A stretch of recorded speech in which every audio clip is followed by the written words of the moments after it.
insane, deranged, crazy. In the hands of a tyrant, these aren't mere words, not impartial descriptions of thought or behavior. They're weapons. After all, there's nothing more damning, more completely dehumanizing than to call someone crazy. The conspiracy theory thing, I'm just utterly shocked that they could try to make this, it's you know how people wear tinfoil hats? I think they're wearing tinfoil condoms. I'm not sure, because they seem so crazy. There's always been crazy conspiracy theories. I think we've all got uncles over the Thanksgiving dinner who's told us crazy stuff. It started with the 9/11 truthers. Crazy. Then the birthers. Crazy. That the Bush administration could perhaps have had something to do with 9/11, facilitating 9/11, encouraging the actions that took place on 9/11. That is insane. That is literally insane. But sometimes crazy isn't just a figure of speech. Sometimes it's a diagnosis. And as long as there have been those willing to diagnose others as insane, there have been those who have sought to use this as a label for their political enemies. And why not? Once diagnosed as mentally unsound, political dissidents can be treated as we have always treated those we dismiss as crazy. They can be locked away, drugged, and subjected to all manner of torture in the name of treatment. Now, the idea that would-be rulers would cynically use the lunatic cudgel against their political enemies is bad enough. But what if the reality is the complete opposite of what is commonly understood? What if the delusions of the dissidents are in fact real? What if their paranoid fantasies are not fantasies at all? What if their inability to fit in is not a sign that they are sick, but the society they are protesting against is sick? In other words, what if it's not the political dissidents who are crazy, but the politicians? You're about to learn about the dark history and the even more disturbing present of political psychopathy. Prepare yourself for descent into madness. This is the Corbett Report.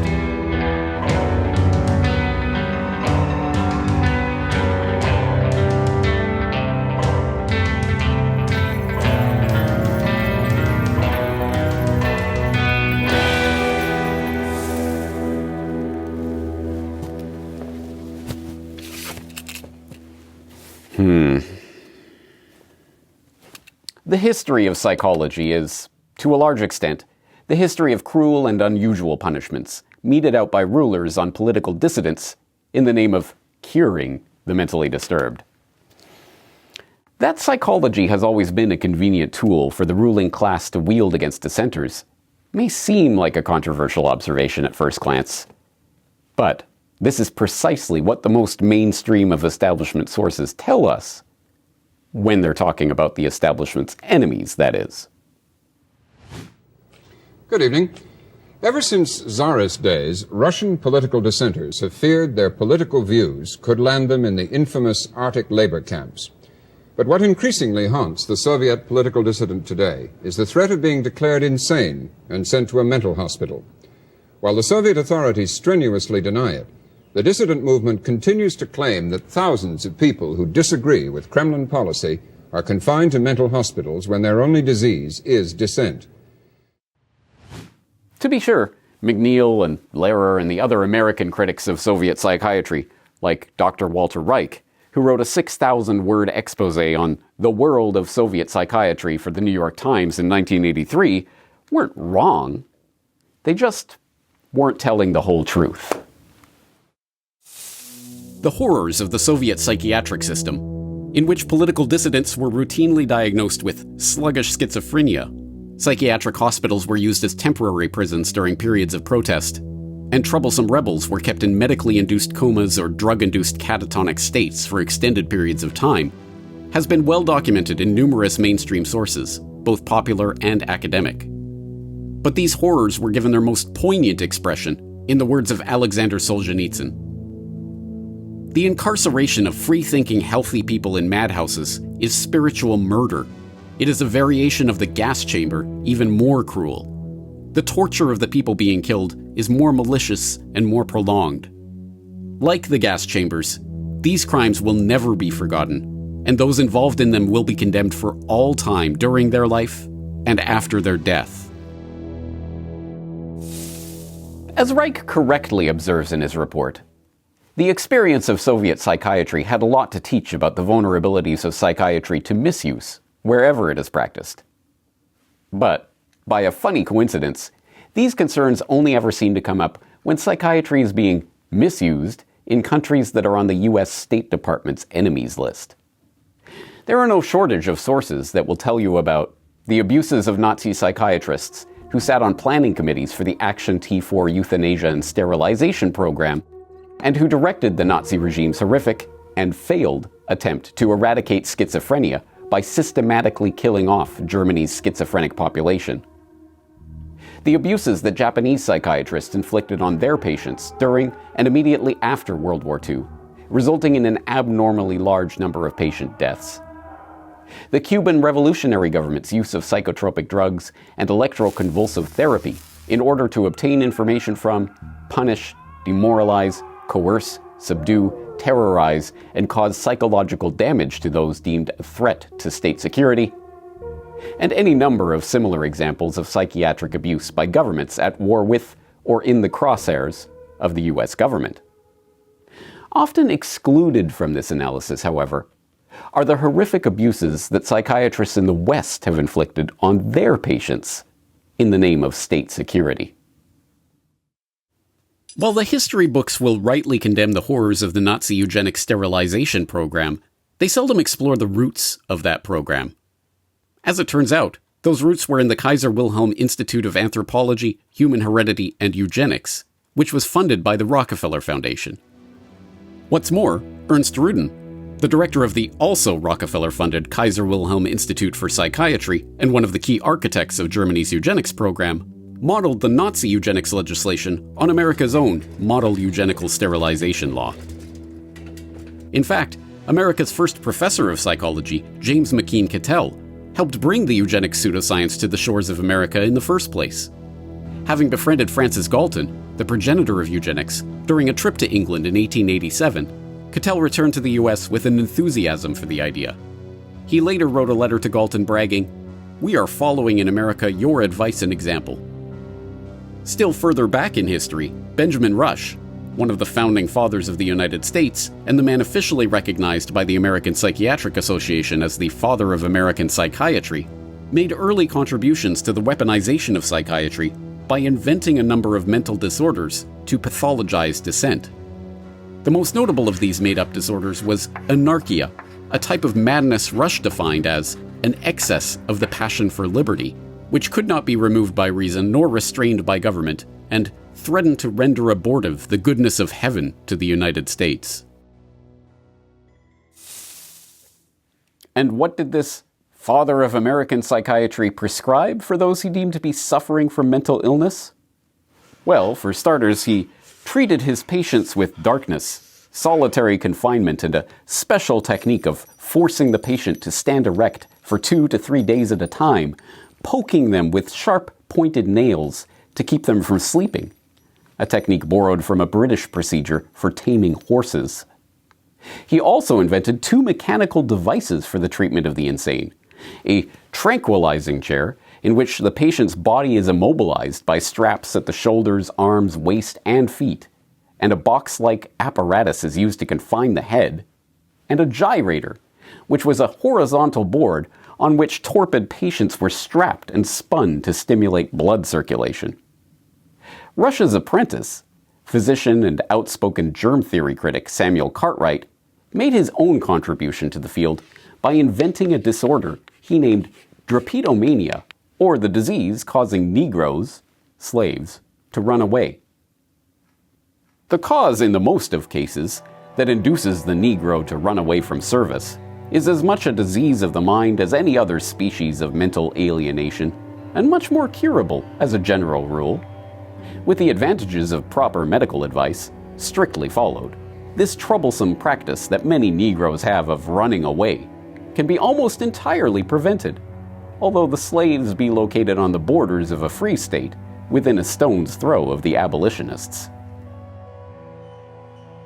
Yes, The history of psychiatry is replete with examples of political dissidents, unruly populations, or other social undesirables being labeled as insane and sent to the madhouse, or worse. But that was then, many would be inclined to argue. This is now. Surely psychiatry isn't used to suppress dissent anymore, is it?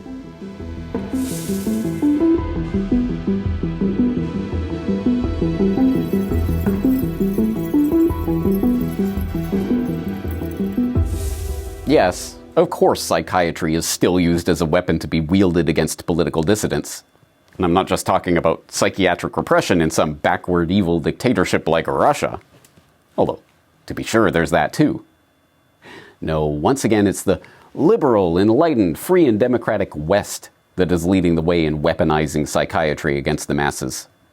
And, incredibly, the wielders of this psychiatric weapon don't try to hide the fact, but have instead actively sought to codify it in their Bible.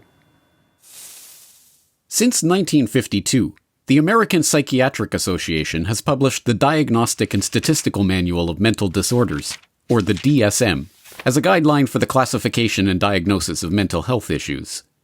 Commonly referred to as the Psychiatric Diagnostic Bible, the DSM, according to the APA itself, is the standard classification of mental disorders used by mental health professionals in the United States and contains a listing of diagnostic criteria for every psychiatric disorder recognized by the U.S. healthcare system.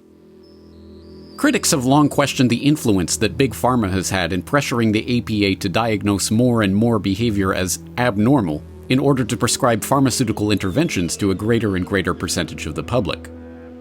Concerns over Big Pharma's influence on the creation of the DSM are not trivial.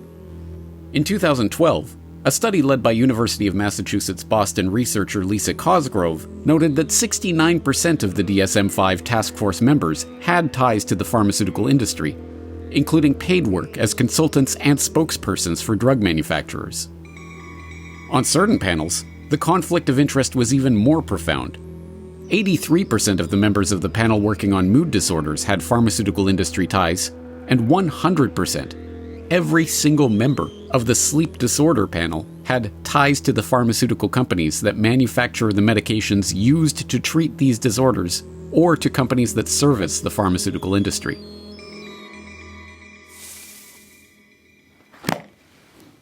If the DSM task force members' goal is to make sure that more and more pharmaceuticals are sold, then by every measure they've been remarkably successful. Recent surveys indicate 1 in 6 American adults report taking a psychiatric drug such as an antidepressant or a sedative. Worryingly, the number of children being prescribed antipsychotic medications like Adderall and Ritalin has continued to increase decade after decade. And, more worrying still, is the way that this increase in antipsychotic prescriptions has been justified by the invention of new mental disorders like oppositional defiance disorder. Clinical psychologist Bruce Levine, who has spent decades ringing the alarm bell about the ways in which his profession is being used to repress legitimate political dissent, explains. So one of the things that happens in 1980 is you have the introduction of this new mental illness called oppositional defiant disorder, ODD. Now, literally, this has nothing to do with juvenile delinquency, people need to know. So these kids specifically are not doing anything illegal. That's a whole other mental illness called conduct disorder.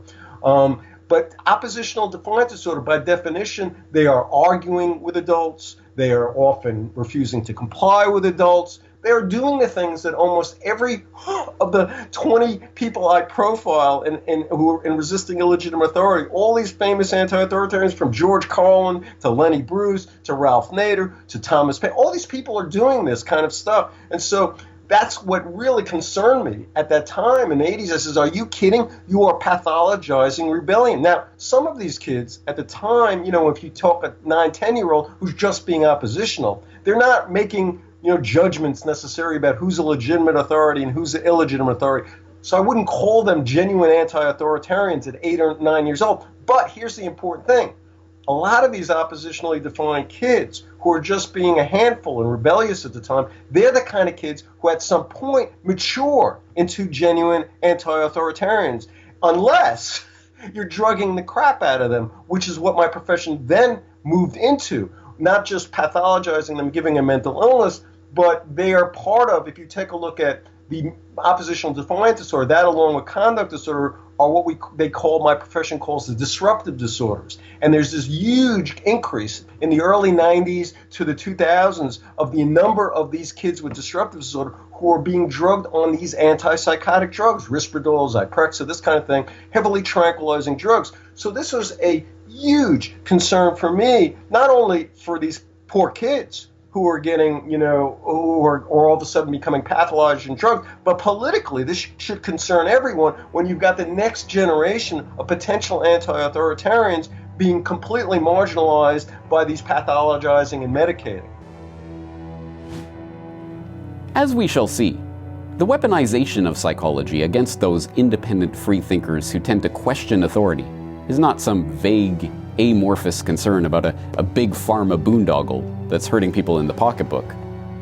Rather, this weapon is now being used against critics of the biosecurity agenda and others who dare point out that the globalist transhuman emperor is wearing no clothes. But if it is true that the study of the mind has been weaponized, and that weapon is being deployed against conspiracy realists, the obvious question then becomes, who loaded the weapon?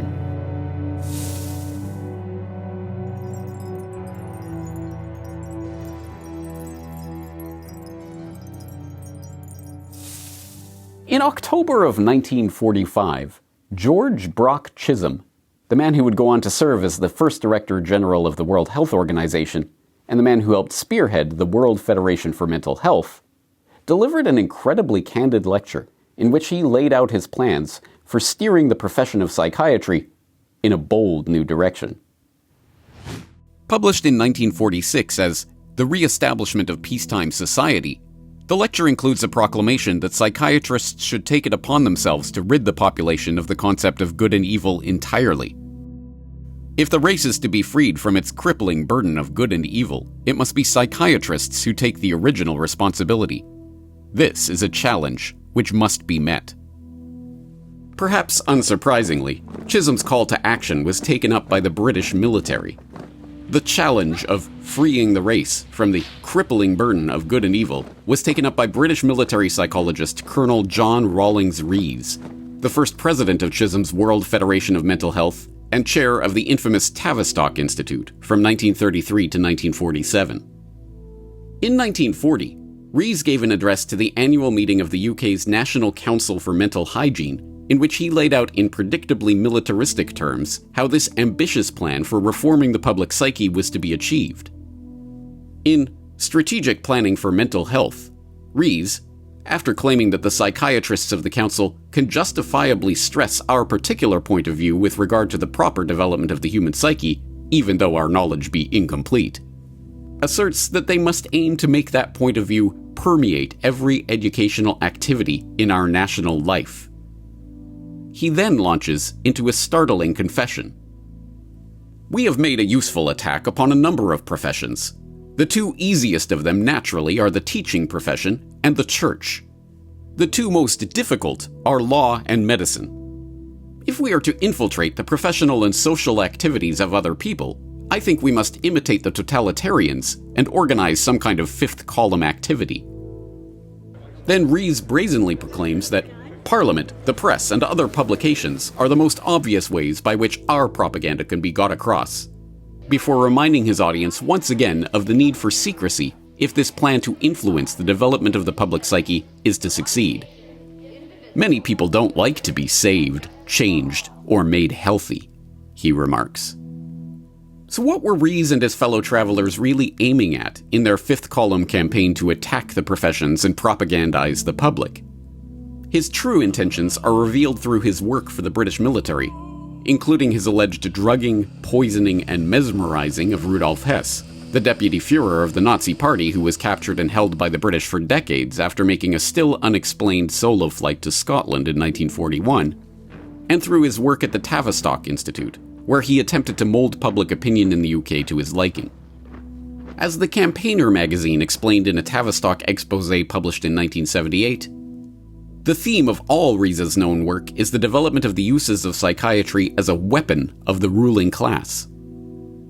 That work, the article elaborates, included advising Ries's superiors how they can succeed in structuring a stressed individual's or group's situation appropriately.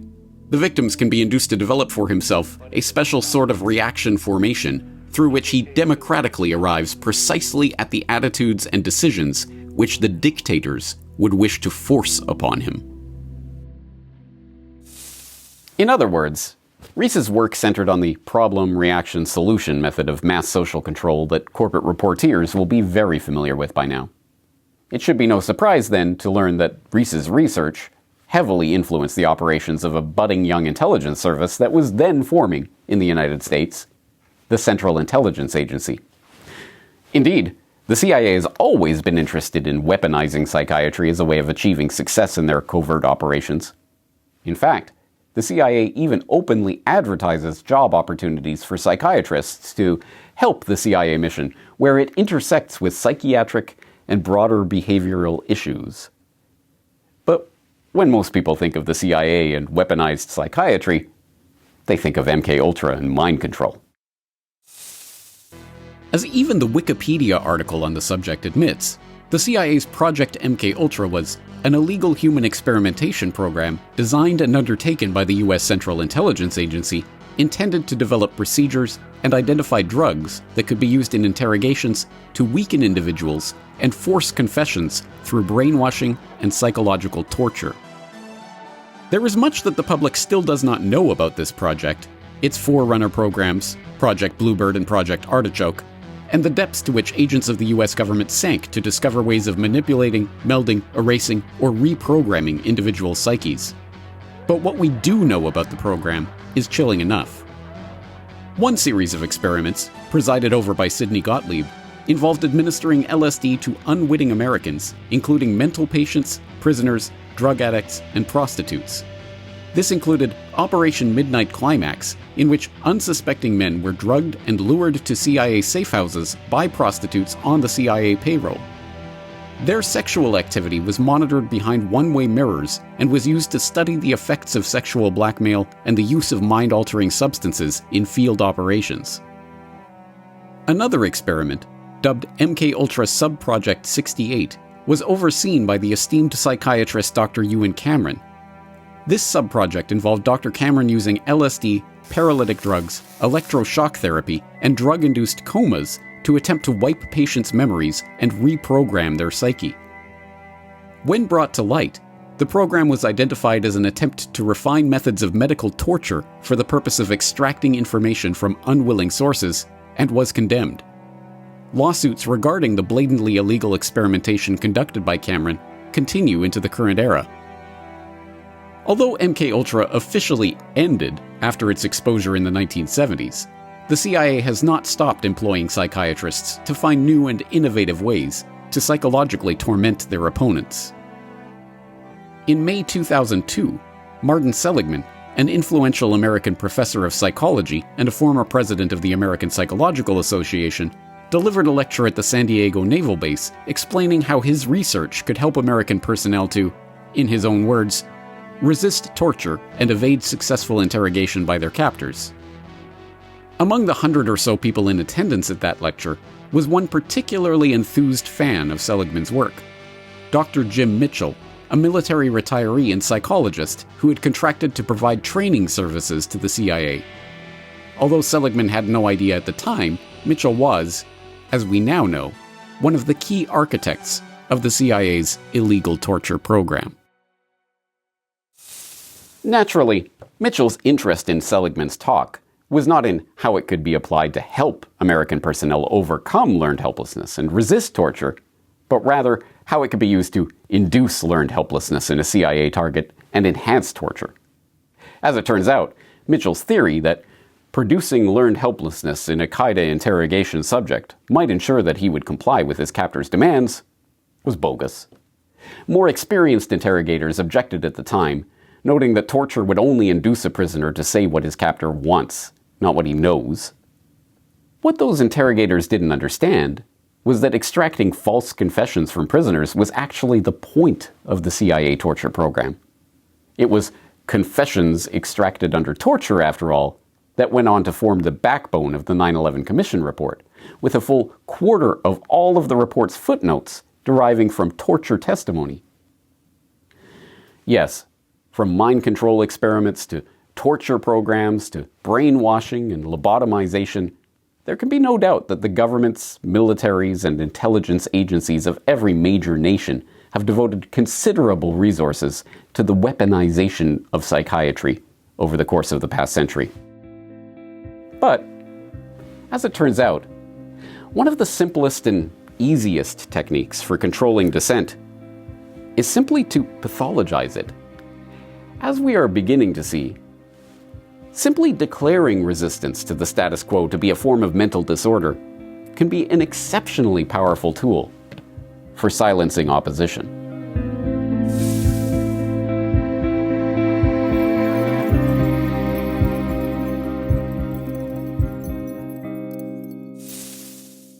One of the most popular articles to be written in recent decades is titled, "Why Do People Believe in Conspiracies?" It starts by noting the worrying rise in the number of people who believe in wild, outlandish theories about how people in positions of power conspire to maintain their influence and expand their wealth. The article's author then cites a psychologist who explains that well-meaning but emotionally unstable people typically latch on to these fantastical conspiracy theories because they help these poor, deluded souls make sense of the news and offer them a feeling of control over an uncontrollable world. Next, the report offers advice to those who are seeking to disabuse anyone who has fallen for this conspiracy claptrap of their delusional notions. That advice, it turns out, is the same admonition given to someone coming upon a wild animal in the jungle. Don't confront the target directly or make them angry. Speak to them in soothing tones and pretend to listen to what they're saying. And disengage if it seems they're preparing to attack. But this article usually ends on a positive note. If this wild conspiracy theorist that you're talking to hasn't completely lost touch with reality, then it may be possible to talk them down from the ledge. You can gently create some cognitive dissonance in their mind by pointing out that every conspiracy that has ever occurred in history has been exposed by whistleblowers and reported on by journalists, and therefore, there's no such thing as a secret conspiracy. If they're of sound mind, this will be enough. Your confused friend will see the light and learn to trust government and authority once again. Do you want to read this article? Would you like a link? Well, I don't have one link for you. I have dozens. You see, the curious thing about this "Why Do People Believe Conspiracies" article is that it hasn't been written just once or twice. It's been written hundreds of times by hundreds of different journalists. And it's been published by the BBC and 538 and Vox and the American Psychological Association and the New York Times and Psych Central and Addiction Center and LSU and Technology Review and National Geographic and Verywell Mind and Business Insider and Psychology Today and Harvard and Live Science and Scientific American and NBC News and The Conversation and Intelligencer and Time and The Guardian and Popular Mechanics and even that most prestigious of journalistic institutions, Goop. Yes, Goop. And it's not only in written form, it's also a video report that's been filed by the CBC and Channel 4 and CNBC and Channel 4 again and D-News and Star Talk and 60 Minutes and Time and D-News again and Big Think and Al Jazeera and The Weekly and Tech Insider and Inverse and Dr. Todd Grand and Euronews and CBS News and the University of Chicago. Oh, and did I mention it's also a podcast? Well, it is. And it's been produced by Ava Lassiter and NPR and Radio Times and NPR again and LSE and Bill Gates and NPR again and The Anthill and Speaking of Psychology and NPR again and Big Brains and NPR again. So, are you starting to formulate a hypothesis that there may be some grand scheme afoot here? Do you find yourself speculating that perhaps, just perhaps, there might be a coordinated effort to pathologize conspiracy theorists in order to justify locking them away in padded cells? Do you find it interesting that the terms conspiracy theory and mental disorder were forever linked in the public imagination when Richard Hofstadter penned his infamous 1964 essay in Harper's Magazine, The Paranoid Style in American Politics? Or that the best remembered passage from that essay is the one in which he describes the style of mind behind the conspiracy-prone populist political movements of his era as the paranoid style, because no other word adequately evokes the sense of heated exaggeration, suspiciousness, and conspiratorial fantasy that I have in mind. Or that his caveats to that diagnosis, namely that I am not speaking in a clinical sense, but borrowing a clinical term for other purposes, and that I have neither the competence nor the desire to classify any figures of the past or present as certifiable lunatics, are largely forgotten? Then the dinosaur media pundits and their psychiatric experts have a message for you. Shut up, conspiracy theorist, or we're gonna put you in a straitjacket. Don't believe me? Well...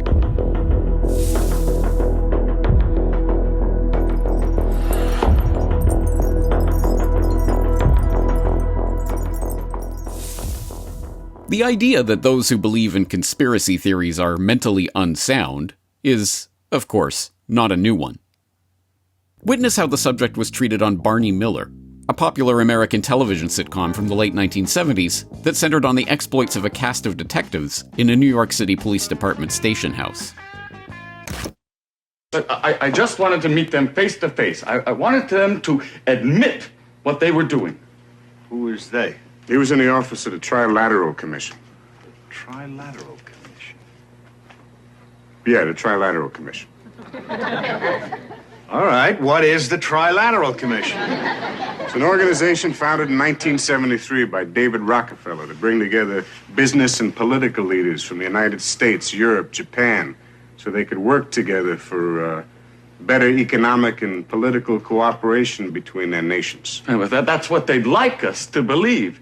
But you see, what they're really up to is a scheme to plant their own loyal members in positions of power in this country, to work to erase national boundaries and create an international community, and in time bring about a one world government with David Rockefeller calling the shots. I take it they're pressing charges?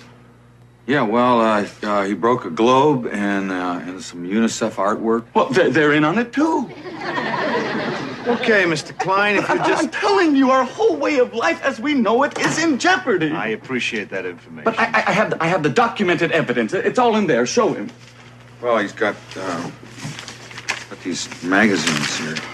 Conspiracy Review?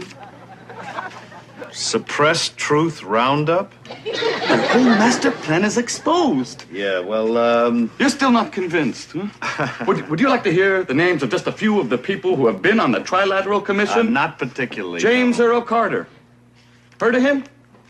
Look, Mr. Klein. Henry Kissinger. You heard of him? Walter Mondale. Who?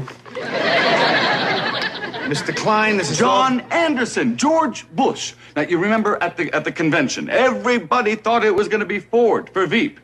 You know what happened? David Rockefeller just picked up a phone, put in a call. Hey, Ronnie, forget Jerry, it's George. Bye. So, no matter who won in November, they had their man in the White House. Are you through? Yeah, I guess so. Okay, just have Listen, a... I'm sorry for yelling. It's just, I get so agitated when I think about what they're doing. Or take the tinfoil hat conceit. As the crack journalists over at Vice helpfully explain, the concept of wearing a tinfoil hat to protect one's brain from government mind control was introduced into popular culture via Julian Huxley's 1927 story, The Tissue Culture King. In Huxley's tale, caps of metal foil are used to mitigate the effects of a mad scientist's telepathic hypnosis experiment. Since then, the tinfoil hat-wearing madman has gone on to become a ubiquitous pop culture trope, employed by lazy TV writers as an easy way to signal to the audience that someone is suffering from paranoid delusions about vast government conspiracies. Or take President Lyndon Johnson's advisor, John P. Roche, who wrote a letter to the Times Literary Supplement that was picked up and reported on by Time in January of 1968. In the letter, Roche dismisses conspiracy theories about the JFK assassination as the gospel of a priesthood of marginal paranoids, and declares such theories an assault on the sanity of American society, and I believe in its fundamental sanity. Or take the various examples of the pathologization of conspiracy theorizing pointed out by Lance DeHaven Smith in his modern-day classic, Conspiracy Theory in America. Initially, conspiracy theories were not an object of ridicule and hostility. Today, however, the conspiracy theory label is employed routinely to dismiss a wide range of anti-government suspicions as symptoms of impaired thinking akin to superstition or mental illness. For example, in a massive book published in 2007 on the assassination of President Kennedy, former prosecutor Vincent Bugliosi says people who doubt the Warren Commission report are as kooky as a $3 bill in their beliefs and paranoia. Similarly, in his recently published book, Among the Truthers, Canadian journalist Jonathan Kay refers to 9/11 conspiracy theorists as political paranoiacs who have lost their grip on the real world. Making a similar point, if more colorfully, in his popular book Wingnuts, journalist John Avlon refers to conspiracy believers as moonbats, hatriots, wingnuts, and the fright wing.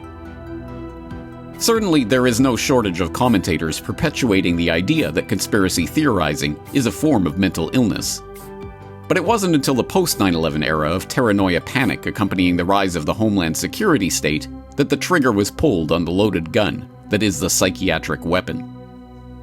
Of course, the post-9/11 decade was filled with academics, journalists, and talking heads of various stripes conflating conspiracy theorizing with mental illness, exactly as the pre-9/11 era had been.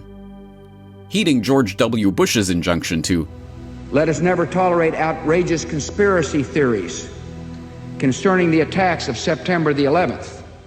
Political commentators of all stripes began a campaign of vitriol directed against 9/11 truthers that began to ratchet the conspiracy insanity rhetoric to new heights. Bill Maher's joke that truthers should stop asking me to raise this ridiculous topic on the show and start asking your doctor if Paxil is right for you helped to fertilize the soil for the likes of Winnipeg Sun columnist Stephen Ripley, who then diagnosed 9/11 truthers as suffering from paranoid delusions. These pronouncements prepared the public for the fulminations of TV talking heads on both the left and right sides of the political spectrum that necrotizing conspiracy theory radicalism is a danger to society, and that the crazy truthers perpetuating these delusions need to be treated as potential terrorists. But the campaign to demonize 9/11 truthers as psychologically disturbed and potentially violent criminals who need to be taken off the streets hasn't stopped at harsh words and strong rhetoric. Many examples of conspiracy theorists in general, and 9/11 truthers in particular, being held for psychiatric evaluation against their will could be cited here, but one case from the Corbetreport archives will serve to make the point. It's the case of Claire Swinney, a New Zealand journalist who in 2006 was, in her own words, held in a psychiatric ward and called delusional for saying 9/11 was an inside job. Swinney's story, which she recounted in an interview on the Corbetreport in 2009, is remarkable for a number of reasons. Firstly, there is her harrowing account of how quickly a series of seemingly disconnected problems and concerns, a series of threats that she had received for her fearless reporting on Big Pharma and her 9/11 truth advocacy in the New Zealand press, a bout of insomnia, an offhand comment that was misinterpreted as a suicidal statement, escalated into full-on forced detention in a psychiatric ward. Secondly, there is her revelation that those who were supposed to be acting in her interest, a police officer, various social workers, the chief psychiatrist in the psychiatric ward, would not even listen to her when she tried to present evidence for her belief that 9/11 was an inside job. But for those who believe in the legal safeguards that exist to prevent the abuse of the psychiatric weapon, the most concerning fact of all is that Swinney's remarkable 11-day ordeal in forcible psychiatric confinement, a confinement that included forced medication, was that it occurred in direct contravention of the New Zealand government's own laws.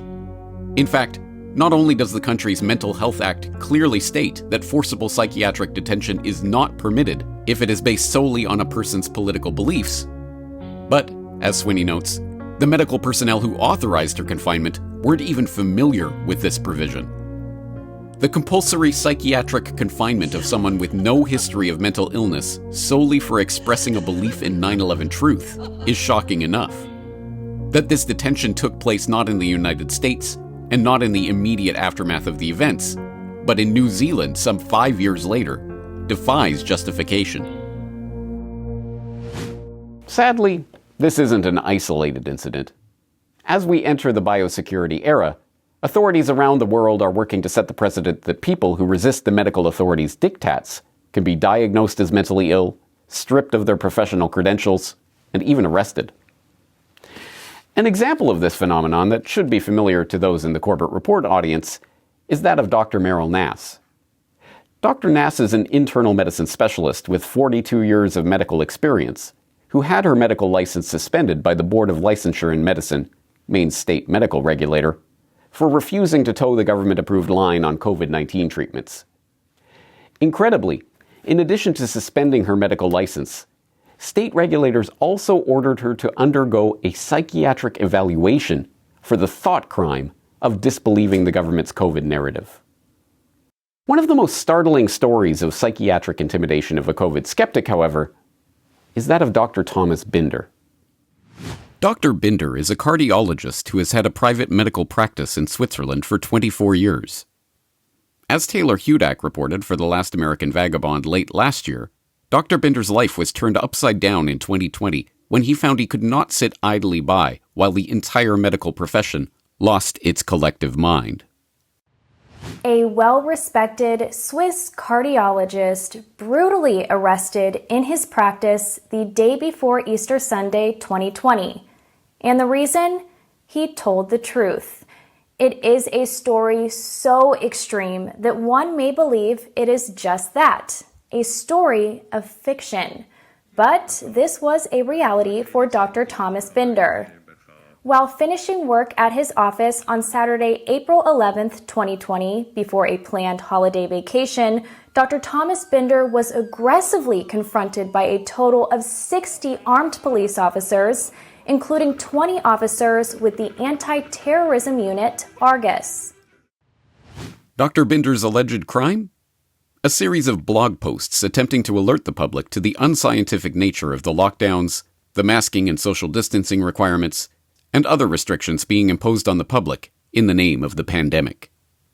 I felt it was my duty as a doctor to inform the populace about this medical condition of the whole society in a way that also lay people can understand, and once informed can decide how to proceed.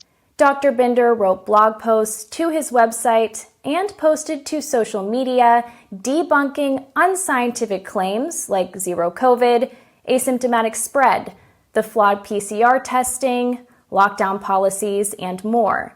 And on Thursday, April 9th, 2020, Dr. Binder posted a blog that went viral.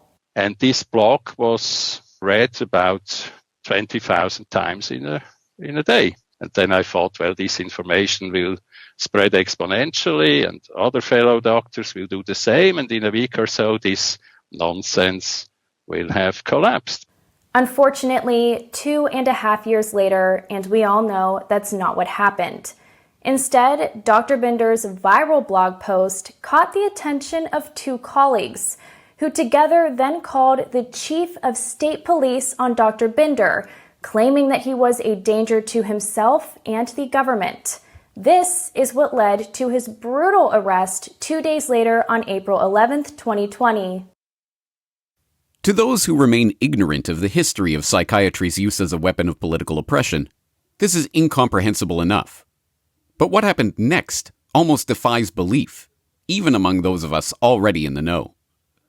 After studying Binder's blog posts and emails, the police determined that there were no grounds for issuing an arrest warrant. Nonetheless, they did send Dr. Binder for a mental health evaluation. Incredibly, the doctor in charge of Binder's psychiatric evaluation invented a diagnosis of corona insanity, which is not a recognized clinical condition, and ordered him to be placed in a psychiatric unit.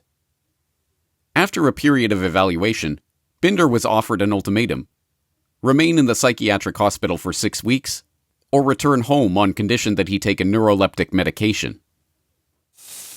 The incredible and flagrantly illegal actions taken in the forcible psychiatric detention of conspiracy theorists and political dissenters like Swinney and Binder serve more than one purpose. Beyond temporarily sidelining the person in question, both Swinney and Binder returned to their work critiquing government narratives after their release, and beyond throwing their public reputation into doubt by forever associating their names with a false psychiatric diagnosis, the wielders of the psychiatric weapon achieve something of even greater value when they engage in such tactics. That is, the stories of these psychiatric detentions serve as warnings to the general public. When you dissent on sensitive political issues, you risk being institutionalized for your beliefs. Rationally speaking, it's utterly implausible to lock everyone who subscribes to a conspiracy theory in a padded cell. Even establishment sources readily admit that 50% of the public believe in some conspiracy or other, including the 49% of New Yorkers who, in 2004, claimed that the U.S. government knew in advance that attacks were planned on or around September 11, 2001, and that they consciously failed to act. And including the whopping 81% of Americans who declared in 2001 that they believed there was a conspiracy to assassinate President John F. Kennedy. But, unfortunately for us, those who are brandishing this psychiatric weapon are not rational at all. In fact, as we shall see, those in political power who seek to diagnose their critics with mental illness are themselves suffering from one of the greatest psychopathologies of them all.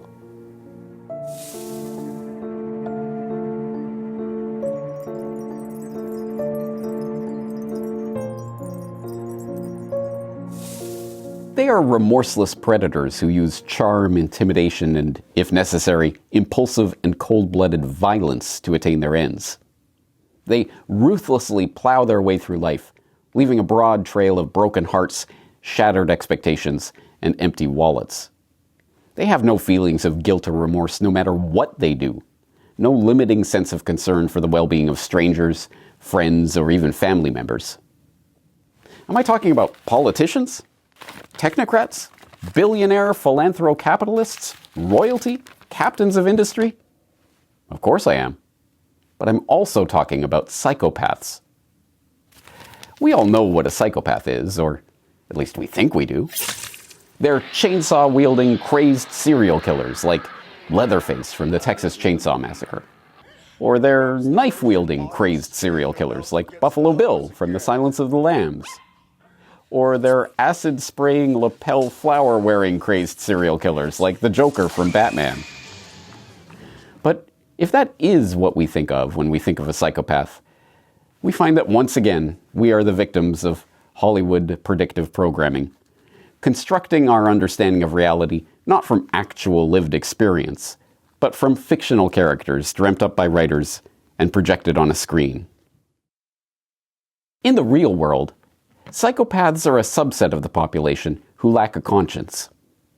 The full implications of this strange mental condition are not apparent to the vast majority of us who do possess a conscience, and who assume that the inner life of most people is largely similar to our own. In The Sociopath Next Door, Dr. Martha Stout, a clinical psychologist who has devoted much of her career to the subject, demonstrates what the absence of a conscience really means by inviting her readers to participate in this exercise.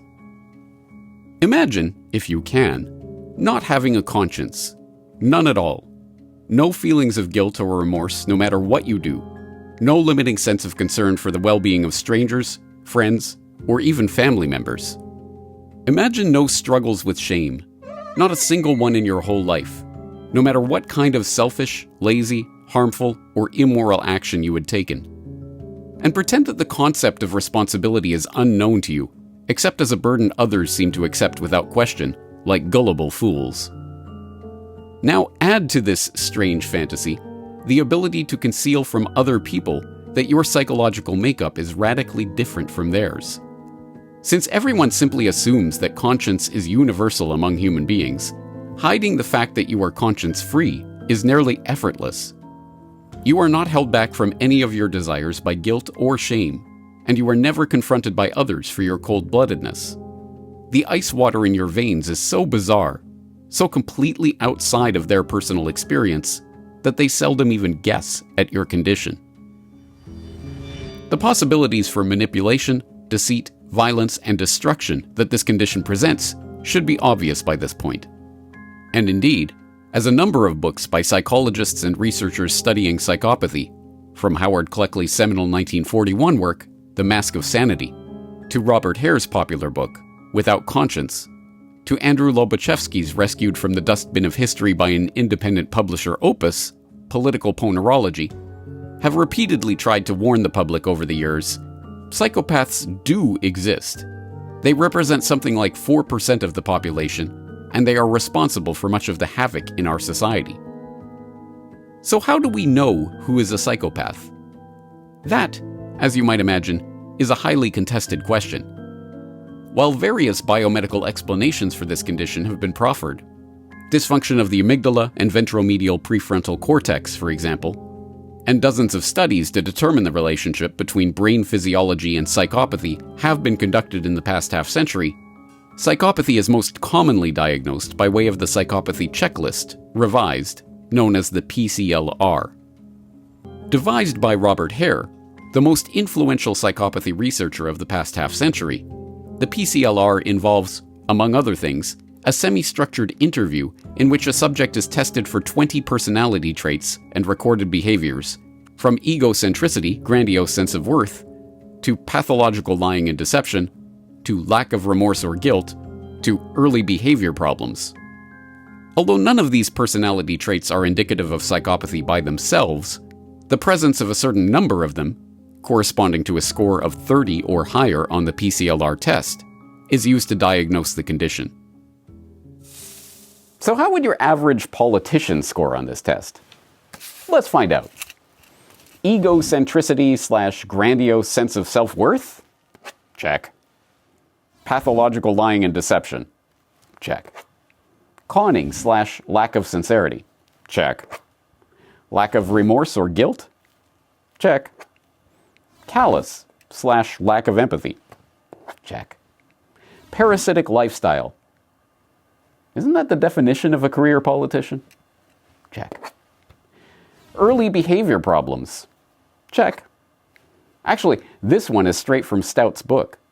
But her story of the young boy who uses his Star-Spangled Banner firecrackers in their skull and crossbones emblazoned box to blow up frogs is just a composite case that isn't meant to represent anyone in particular, of course. I could go on, but you get the idea. To be fair, a cherry-picked list of isolated examples of politicians' behavior like this is not enough to diagnose anyone as a psychopath, and by itself should not convince you of anything. Nor should you be convinced by the psychologists who have offered their professional opinion on politicians they have not themselves examined, like neuropsychologist Paul Broks, who in 2003 speculated as to whether Tony Blair was a plausible psychopath, or Professor of Psychology David T. Lycan, who in the Handbook of Psychopathy argues not just that Stalin and Hitler were high-functioning psychopaths, but that Lyndon B. Johnson exemplified this syndrome. So is it fair to suspect that psychopaths are overrepresented in the political class? According to Martha Stout, it is. Yes, politicians are more likely than people in the general population to be sociopaths. I think you would find no expert in the field of sociopathy, psychopathy, antisocial personality disorder who would dispute this. That a small minority of human beings literally have no conscience was and is a bitter pill for our society to swallow, but it does explain a great many things, shamelessly deceitful political behavior being one. For whatever it's worth, certain members of the UK government agree with Stout's assessment. In 1982, one UK Home Office official suggested recruiting psychopaths to help restore order in the event England is hit by a devastating nuclear attack. And the reasoning behind this official's surprising suggestion? The fact that psychopaths have no feeling for others, nor moral code, and tend to be very intelligent and logical, means they would be very good in crises. To be sure, the a priori case for the utility of psychopathic traits in political office is fairly obvious, but empirical data to back up this intuition is hard to come by. After all, politicians, corporate chieftains, royals, and bankers are not administered a PCLR test before assuming their office or position. Nonetheless, a number of researchers have offered some data that supports the political and corporate psychopathy thesis. They include Clive Boddy, a professor at Anglia Ruskin University, who argues that evidence for the existence of white-collar psychopaths comes from multiple studies which have found psychopathy among white-collar populations. Dr. Kevin Dutton, an Oxford University psychologist who used a standard psychometric tool, the Psychopathy Personality Inventory Revised, to score a number of current and historical political personages, finding that Donald Trump, Hillary Clinton, and Ted Cruz scored relatively high on the test, along with Winston Churchill, Adolf Hitler, and Saddam Hussein. Scott O. Lilienfeld, a professor of psychology at Emory University who led a study of the 43 U.S. presidents up to George W. Bush, demonstrating that certain psychopathic personality traits directly correlate with political success. And Ryan Murphy, research associate professor at Southern Methodist University, whose 2018 study concluded that Washington, D.C. had the highest prevalence of personality traits corresponding to psychopathy in the continental U.S., and also found that the concentration of lawyers is correlated to the prevalence of psychopathy in a geographic area. Even Robert Hare, who has co-authored one of the few empirical studies confirming a higher prevalence of psychopathic traits among corporate professionals in management training programs than in the general population, has said that he regrets spending most of his career studying psychopaths in prison rather than psychopaths in positions of political and economic power. When questioned about this regret, he noted that serial killers ruin families, while corporate and political and religious psychopaths ruin economies. They ruin societies. The fact that the key positions of political, financial, and corporate power in our society are dominated by literal psychopaths certainly helps to explain why our society is as profoundly sick as we non-psychopaths know it to be. For those who still believe that our sick society can be cured by recourse to the political process, this seems like the worst news imaginable. But actually, it's even worse than that. These political psychopaths don't just ruin societies, they reshape society in their own image.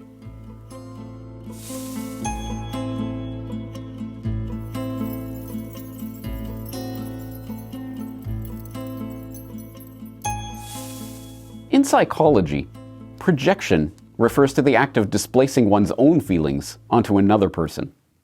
As Psychology Today explains, the term is most commonly used to describe defensive projection, attributing one's own unacceptable urges to another. For example, if someone continuously bullies and ridicules a peer about his insecurities, the bully might be projecting his own struggle with self-esteem onto the other person. This concept of projection equips us to better understand why political psychopaths pathologize conspiracy theorists and political dissenters. They are projecting their own mental disorders onto their ideological opponents. But there's another sense in which psychopaths are projecting their pathology onto the world stage. You see, psychopaths don't merely take advantage of their lack of conscience to obtain political or economic power. They use that power to shape the organization they're leading into a projection of their own psychopathic tendencies. A psychopath's relations with others are superficial, surface, very, very little depth, mostly style over substance. And the idea is to impress other individuals, to somehow put them in a position where you can manipulate them and so forth. And a corporation, I imagine, would be not unlike that in many respects. They would have public relations firms. They would be spending half their time and a lot of their budget on trying to present a particular image to other people. And this image is a very superficial, and you never really get to know the real corporation. You're going to see what they want you to see. In one memorable scene from the 2003 documentary, The Corporation, Robert Hare points out that a corporation under the management of a psychopath could itself be diagnosed as psychopathic. Thus, the egocentric and narcissistic tendencies of the psychopath boss are reflected in the development of the corporation's public relations. The psychopath's capacity for guilt-free deception and manipulation of others is reflected in the company's advertising and marketing material. The psychopath's willingness to commit crimes without shame in pursuit of his objectives finds its analog in the corporation's willingness to flagrantly break the law. And the psychopath's utter lack of remorse for his crimes is mirrored by the corporation's cynical calculation that fines and punishments for its illegal acts are merely the cost of doing business.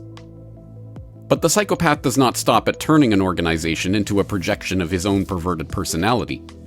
Be it a business, a bank, or, in the case of a political psychopath, an entire nation, the organization under his control eventually starts to change the character and behavior of the employees or citizens under its thumb. The idea that psychopathic systems can make non-psychopaths act like psychopaths might, at first glance, go against our moral intuitions. Surely, we reason, people are either good people or bad people. They are either psychopathic or sane. They are either the type of person who commits a terrible crime, or they aren't. As it turns out, however, our reasoning has been proven wrong by research into secondary psychopathy. This category of psychopathy, sometimes referred to as sociopathy, is meant to differentiate primary psychopaths, those born with the lack of conscience and its associated neurocognitive impairments discussed by Hare, Stout, and others, from secondary psychopaths, who develop psychopathic traits as a result of the environment they are functioning in. Many experiments have been conducted over the decades researching the phenomenon of secondary psychopathy and how good people can be placed in situations wherein they will do bad things.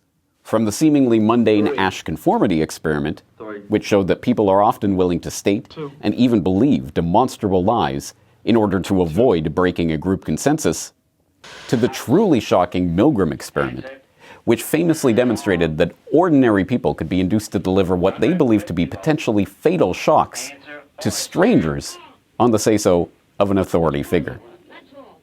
But perhaps the most revealing experiment for the purposes of understanding secondary psychopathy is the Stanford prison experiment. Led by Stanford psychology professor Philip Zimbardo, this 1971 experiment involved recruiting participants from the local community with an offer of $15 per day to participate in a psychological study of prison life.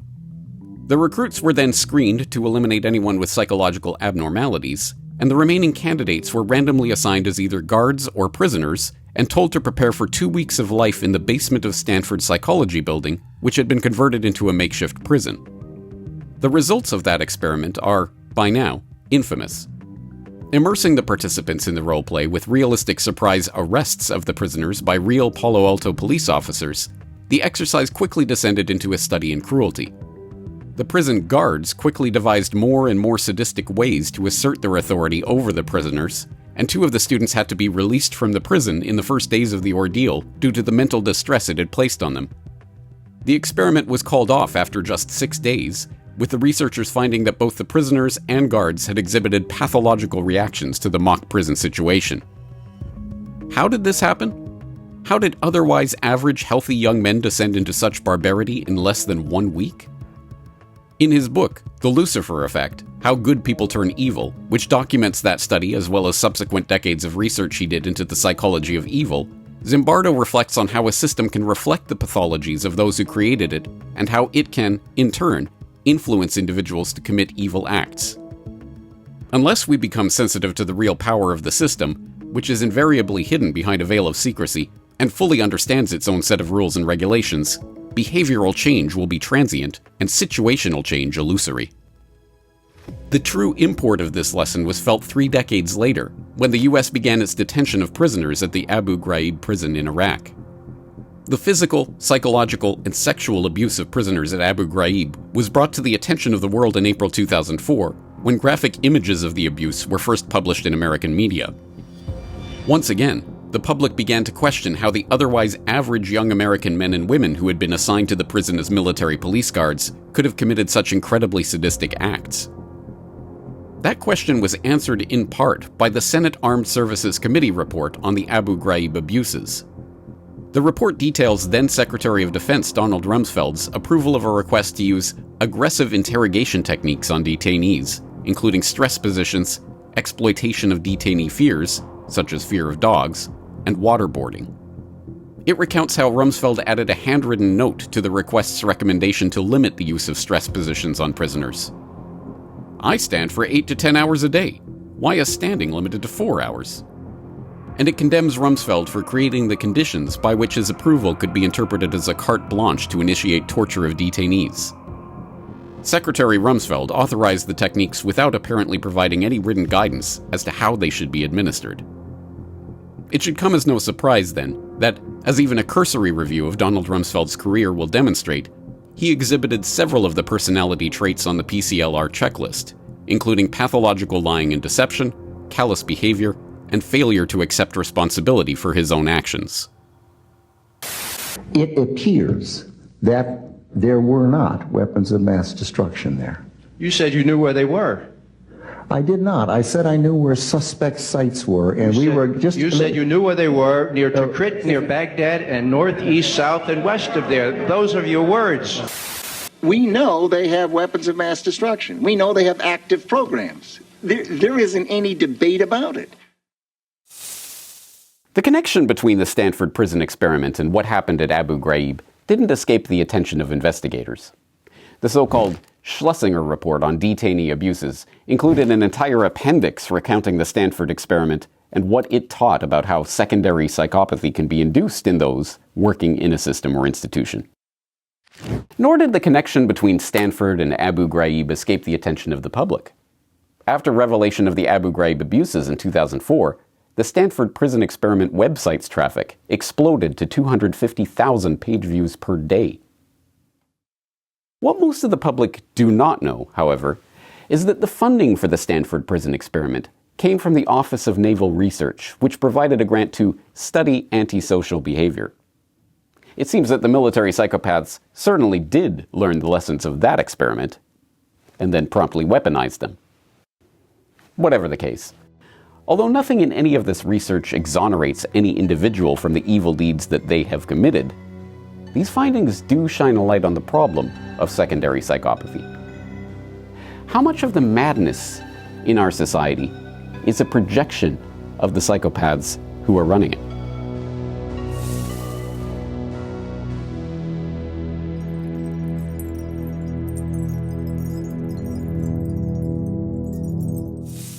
Statist propaganda in the West tries to convince us that we live in a democracy, exemplifying Abraham Lincoln's famous ideal of government of the people, by the people, for the people.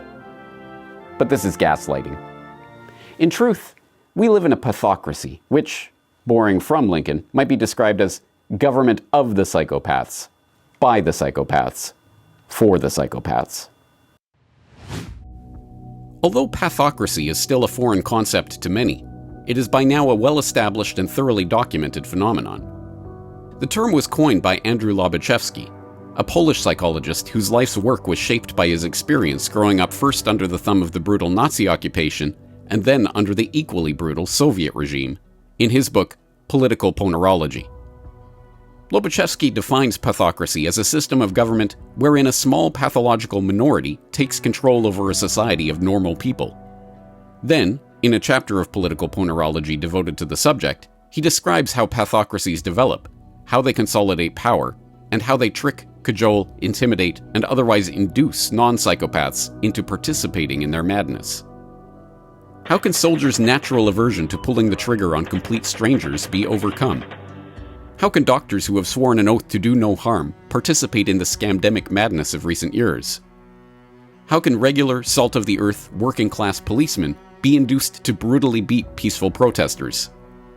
These are the questions that keep both the pathocrats in power and those looking to escape the pathocracy up at night, albeit for very different reasons.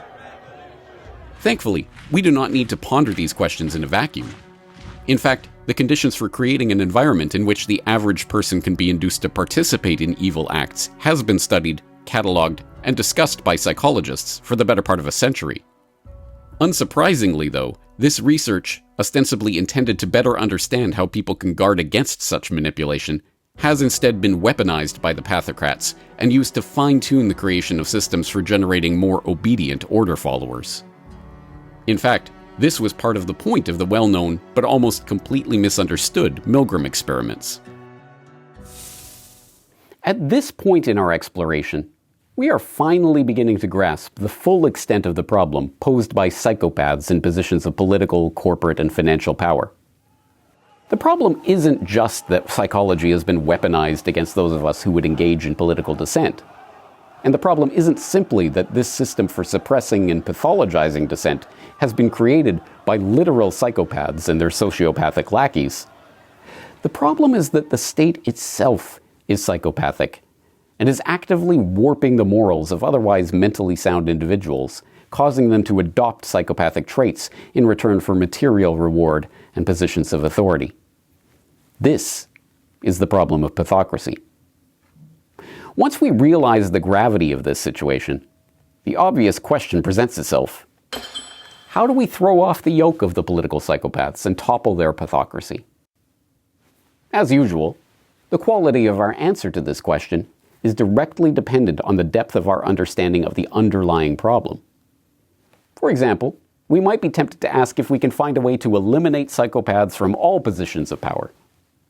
But this is a misunderstanding of the problem itself. If there are, in fact, many psychopaths who are all vying with each other for political control, then we have to understand that eliminating the current political psychopaths would merely open the door for others to step into those vacant positions. Worse, given the psychopathic nature of the power structure as it exists, the system itself actually ensures that psychopaths and sociopaths who, by definition, show no remorse or moral qualms about hurting others will end up winning the vicious battle to fill the top spots in the political hierarchy. Only when we step back and interrogate the political system as a whole can we appreciate that the very existence of those seats of power from which a handful of individuals can rule over the masses is itself a construct of the pathocracy. Unless and until those seats of power are eliminated altogether, we will never rid ourselves of the struggle for dominance that rewards the psychopaths with control over others. The elimination of these seats of power, however, will not happen until we overturn the underlying assumption that centralization of power is necessary in the first place. So, for those of us morally sound individuals currently living under the rule of the psychopaths, the question remains: what can we possibly do to overthrow the pathocracy? As it turns out, the answer to that question may in fact be much simpler than we think.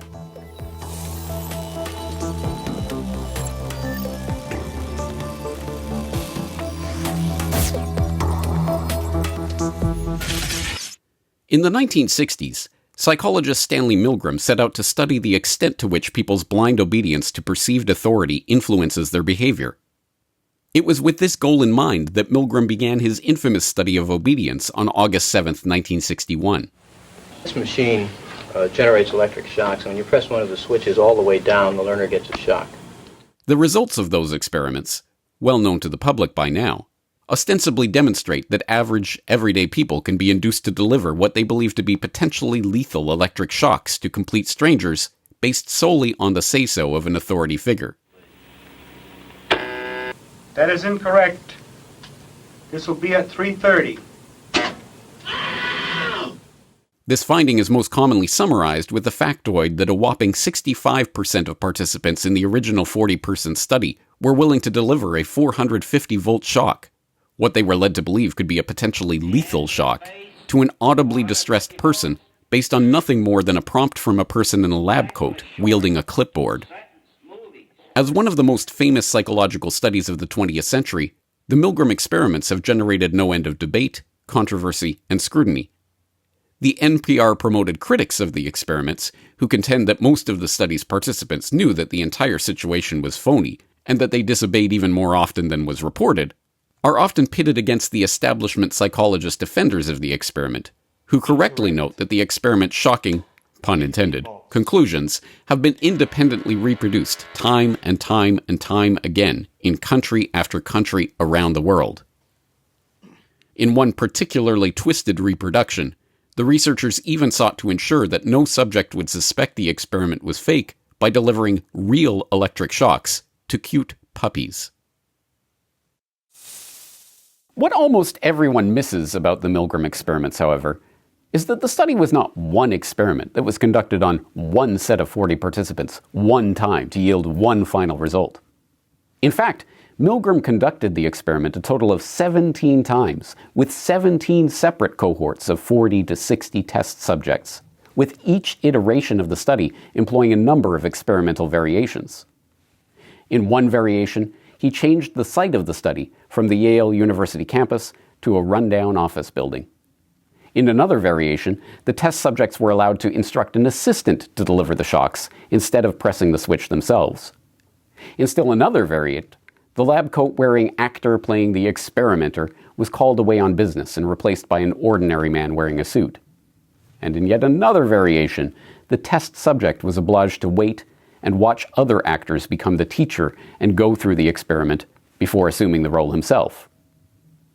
Each variation produced markedly different results. When the test subject could instruct someone else to deliver the shocks instead of doing it himself, for instance, the percentage of participants willing to deliver the maximum, supposedly potentially lethal shock rose to an incredible 92.5%. When the experiment took place in an office building instead of on the Yale campus, the number willing to administer the maximum shock dropped to 48%. And when the test subject watched other people take the teacher role before them and observed them refusing to obey the experimenter's command to deliver the shocks, that subject's willingness to deliver the maximum shock plummeted to 10%. Let me rephrase that for the heart of thinking. When the test subject saw someone disobey the experimenter, they themselves refused to proceed with the experiment 90% of the time. This is the surprising conclusion that has been scrubbed from most accounts of the Milgram experiments. Disobedience, once modeled, becomes an option in the mind of the public. This point is crucial to understand because, exactly as Etienne de la Boétie pointed out nearly 500 years ago, a small cadre of tyrants, no matter how psychopathically menacing, are incapable of administering a tyranny all by themselves. They require the active participation of a much larger number of obedient order followers. Indeed, it's important to become conscious of the fact that none of the worst excesses of the pathocracy in recent times would have been possible without the active participation of vast swaths of the population. So-called vaccine mandates were not achieved by one psychopath in a position of political authority, or even by a gaggle of such pathocrats.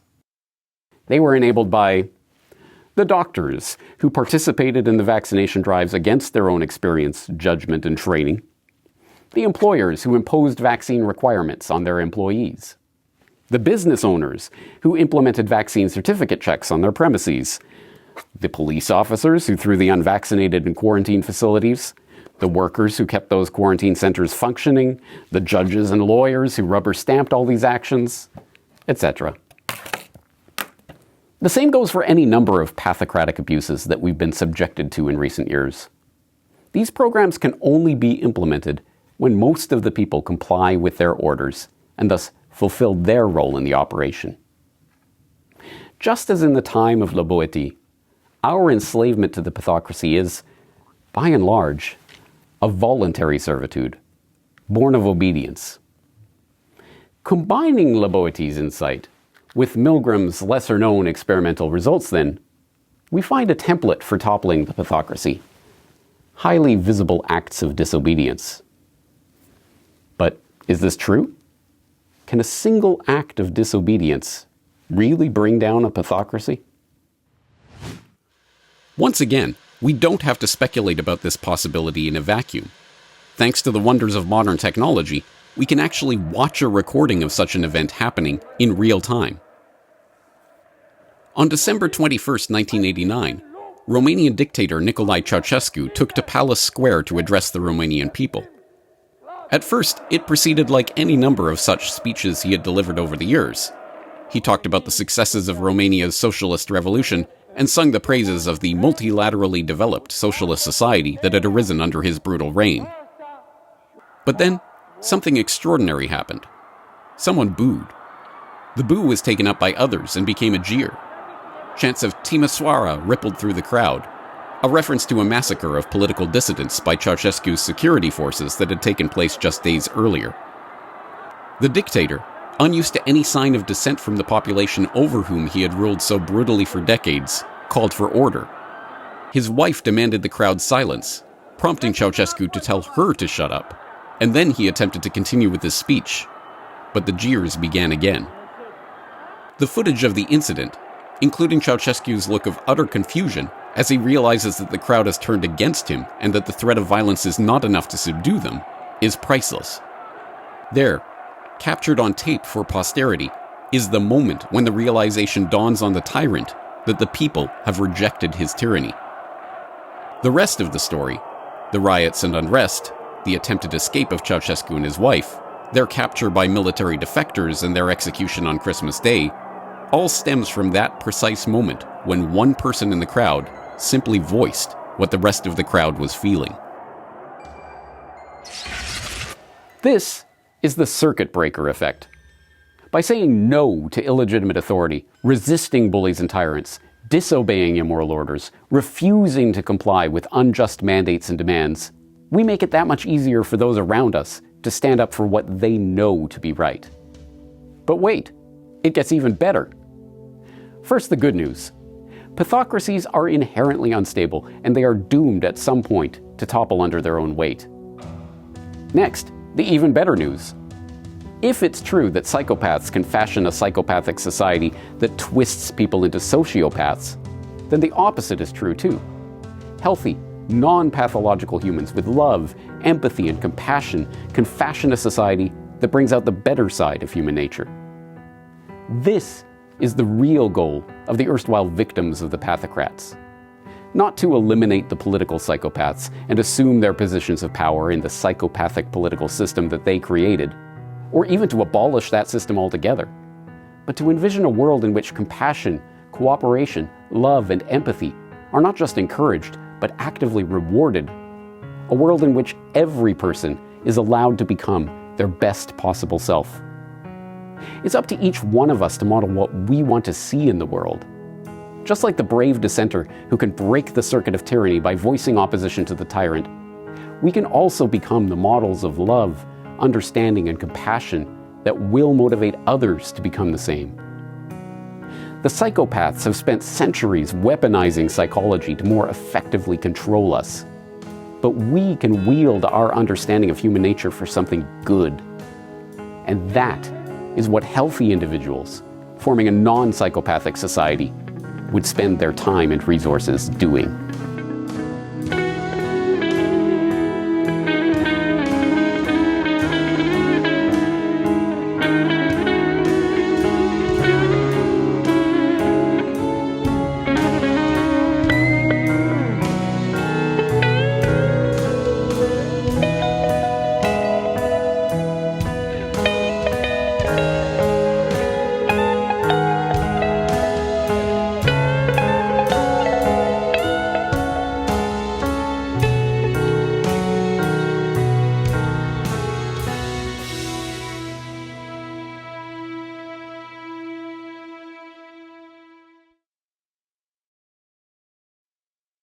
Hi, this is James Corbett, the writer, director, narrator, and host of Dissent into Madness. I'd like to thank you for your time and attention to this presentation, but if you're still here, I think that shows you're interested in this material. So, would you like to know more? If so, I'm inviting you to join me for an in-depth, multi-lesson course on the topic of psychology. What is the Milgram experiment, the Asch conformity experiment, Pavlov's experiments on orphans, the Skinnerian behavioral experiments, the Carney experiment, and other research into the human psyche reveal about the ways that people can be manipulated into compliance? And, more importantly, what does this research reveal about the ways we can overcome the conditioning and more effectively resist political oppression? What is the bystander effect, And how can we make use of this phenomenon to more effectively organize a response to the crises that we face? What people, corporations, and government institutions are spearheading the push into the next battle space in the global war on everyone, the cognitive domain? And what technologies of control and agents of neurological disruption are already being weaponized to fight that war? Who are the role models that have shown us how to resist illegitimate authority? And how has the psychiatric profession been weaponized to suppress the anti-authoritarian impulse? What is gaslighting? How does it work? And why has it been so effective in dissuading so much of the public from looking into conspiracy reality? And what does the term kakistocracy mean anyway? If you'd like to know the answer to these questions, and many more, then you'll want to take my course on psychology at opensourceeducation.online. On the Open Source Education homepage, you'll be able to access the entire curriculum for free, including hours of video content and in-depth articles delving into these important questions and more. Or, if you'd like to support the work and download a copy of the course materials, you can follow the link to the newworldnextweek.com store to purchase a download of the entire course. And, if you're ready to take your learning to the next level, while you're there, you can explore the rest of the Open Source Education courses: history, science, literature, economics, and politics. Go to opensourceeducation.online to begin your education today. I hope to see you in class.